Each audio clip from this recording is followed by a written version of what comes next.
Recipe শাহী পনির। আমি পনিরগুলো দেখুন স্কোয়ার সাইজে কেটে নিয়েছি বড় বড় করে। আদা, দুটো কাঁচা লঙ্কা, এটা আমি পেস্ট করে নেব। 7টা কাজু আছে আর 1 চামচ পোস্ত আছে, এটাও পেস্ট করে নেব। লবণ আর গোলমরিচ, মরিচ গুঁড়ো সামান্য দিয়ে 1 ঘন্টা হালকা করে।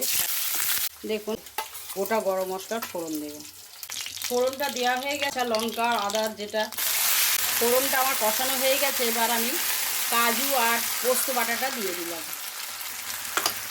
ভাজার সময় একটু লবণ দিয়েছি আর সামান্য দিয়ে দিলাম চিনিটা আমার হয়ে গেছে। নিয়েছি 1 কাপ দুধ আমি দিয়ে দিলাম। দেখুন ভিউয়ার্স ফুটে উঠেছে। এবার আমি পনিরটা অ্যাড করে দেব। 10 মিনিট লাগে এই রেসিপিটা করে। কাঁচা লঙ্কাও অ্যাড করে আর কি অ্যাড করব। দেখুন ভিউয়ার্স আমার একেবারে সাজে।